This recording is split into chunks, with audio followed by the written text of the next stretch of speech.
Hey everybody, it's Michelle Visage. Welcome to another episode of Whatcha, Packin. And today, all the way from Nashville, Tennessee, I have the one and only Miss Kameron Michaels. Hi. Hi. How are you? I'm wonderful. How are you? Doing so good. Are you doing so good? I am. I'm so good. You've worked your ass off to get here, Kameron. I have worked my ass off to get here. Yeah, for sure. Let's talk about that for a minute. Okay. So you were in the bottom 3 times. I was. But you ended up in the final 4. I did. You proud of yourself? Crazy. I'm so proud of myself. You know, all the girls talked about whether we expected to be there or not. I really didn't. And it's not that I wasn't confident. It's just I never expected that out of me. And I knew that I was a fighter, but I didn't know how much of a fighter I was. The thing was, when I told you I didn't think you'd be standing there either, it wasn't doubting your ability. Yeah. It was I can sense you getting frustrated. I can sense you getting pissed off. I can sense all of that, which is usually the kiss of death in this competition because you shut down even more. And shutting down has been a struggle of yours in this competition. I'm dying to find out who Kameron Michaels is. Maybe we can do that today then. Maybe we can. Yeah. Obviously, you've been through some stuff in your life. Yeah. You were raised in what state? Tennessee. You were raised in Tennessee, but not Nashville. No. I moved to Nashville when I was 21. From what part of Tennessee? Columbia, Tennessee was where I grew up, and it's about 45 minutes south of Nashville. And I know that was really poignant what you were talking about your father. Yes. And I know, having lost my mother, I lost my mother when I was 30 years old. It never goes away. And I know that at this point you probably realize that. Yeah. But I do believe that some sort of entity, some sort of power of them is with us at all times. I do too, yeah. So that moment in particular really touched me. Yeah. How's your relationship with Mom? It's amazing. She is my biggest fan, and even not having Dad around, my mother loves me so much that even not having him, she makes up for it because she's such an amazing woman and she's so strong. I love her. She's my favorite person. Oh, I love that. Where did the issue with guarding your emotions come up? You think it had to do with being a young gay kid? My shutting down is just a defense mechanism from being younger and being bullied and being made fun of and just wanting to hide in the shadows and not be seen. And I think I still carry that with me sometimes. And you know, a lot of what I do is, I've said it before, that my actions speak louder than my words. And I don't like to talk about what I'm doing. I just want to get out and do it. And I think a lot of people confuse that for me not being open emotionally. And I'm not saying that I'm not, because I do shut down emotionally. You're adult enough, you have a career, you're a hairdresser back home, I'm sure you have a huge client base, and it's going to be even bigger now. And you make money doing drag, and you do drag beautifully. Thank you. Don't confuse words with actions, because they are 2 different things. And I love that you're an action person, because to me, I don't really give a about words. Yeah. This has nothing to do with words. This is me trying to pierce your soul somehow and feel what you're feeling and get what you're getting. You will never, ever be made fun of or be taken advantage of or treated the wrong way because you've been honest with your emotions. Just remember that. Yeah. You'll never, ever be ridiculed for that. If somebody were to ridicule you, you're a man. You're 31 years old. Yeah. That has nothing to do with you. Did you have a boyfriend? I don't. So you're saying, oh girl, you just said the wrong thing, because there has been chatter this whole season about how hot you are as a boy. Yeah, I don't.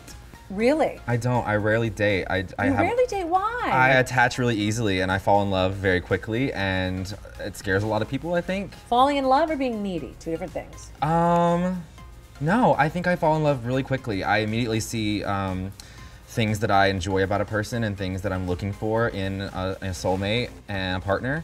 And when I see those things, because I don't see them often in people, I immediately attach to that person because I love those personality traits that I'm looking for. And I think it scares people, or I don't know. What could be wrong with that? I don't know. That's a beautiful attribute. I've struggled with it, so I've given up for a little while and concentrated on this. You're allowed to give up. Yeah. You're allowed to concentrate on your career and your drag career and whatever. But don't give up on love, and don't ever change the way you are. I don't want to, because it's one of those things, like, I will find them one person, I just haven't found them yet. Yeah, fair enough. And you're a hard worker, and it sounds like you're working all the time. And now that you're sitting here in the top 4, 100% your schedule is going to be booked. Oh my God, it's gonna be crazy. How was this journey for you? This journey was one of the most difficult but the most amazing things I've ever been through in my life. It tests your courage, it tests your strength, and it tests your sanity. For sure. Yeah. And you find out a lot about yourself that you did not know. I found strengths and talents that I didn't know that I had, or that I questioned about myself. Your singing? My singing, I had no clue. I mean, I knew I could carry. How do you not have a clue? I mean, I sang when I was little, but I never pursued it. I never thought it was anything worth going farther with. And I had people tell me that I wasn't a good singer, that I wasn't a vocalist, so they lied to you. I just let them get to me, I guess, and I didn't ever pursue that, and maybe I should have. You know, I think as we talk more, what this is all coming down to is self-worth. Yeah. That's what it's all coming down to. You know how beautiful you are in drag and out, I hope, especially in drag, because you can tell that you love the way you look and you live for each look that you turn.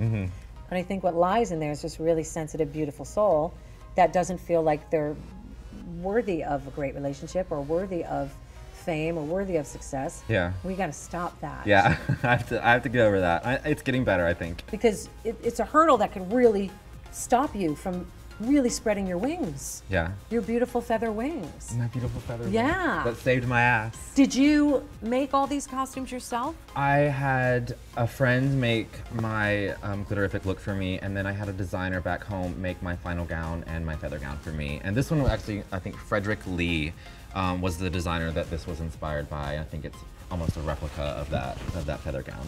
You know, for somebody who doesn't do drag full time, there was a lot of thought and a lot of money put into your looks. There was a lot of money in these So looks. I was wondering how you funded it, but you have a successful... Yeah. You're a hairstylist. I'm a hairstylist, so yeah, that helped fund my drag race career. So tell me what you got out of this. More self-confidence and finding more self-worth, and it may not be 100%, but it's more than when I got here. And if I can take anything out of this competition, it was believing in myself more than I ever did, because I constantly beat myself up, and it's a good and a bad thing. It's a bad thing because it's detrimental to me, but it's a good thing because me second guessing myself and making myself want to work harder, it's humbling, and it makes me know that I can always be better. And I think that's, you know, me beating myself up is like, you're not the best. Keep working, keep working, keep working. That's okay. Yeah. You're allowed to say that. Yeah. But it's when you don't add the keep working, you say you're not the best, you know. It's that self-doubt. They're always going to be there, you know, but there's sometimes you're going to have to push this one off and listen to the angel. And I think the devil's on my shoulder when I'm behind the scenes, but I think every time I step on stage and the lights come up, the angel is just always there, and I get to shine, and that's my favorite part. What are you going to do to combat that now? I don't know. I just feel like I need to knock this one off and send her packing. Because even though I have doubted it for a long time, I am a star, and I want to be a star, and I need to just own it and stop second guessing it, and knowing that talking about it doesn't mean that I'm bragging or I'm boasting. I need to own it at this point. Allow the world to love you. Allow us in, because I love you. I know Ru loves you. Everybody watching loves you. You're here in the top 4. You didn't get there by chance. No, I didn't. All these beautiful costumes that we've seen, and you've turned looks, and the ones that I didn't love, there was a reason for it, and I think you understood it. Yeah. And at the end of the day, it, because you're in the top 4, baby. Yeah, I made it. And I'm super proud of you. Thank you so much. Thank you so much. And thank you guys so much for watching another episode of Whatcha Packin', and I'll see you next time, kids. Bye.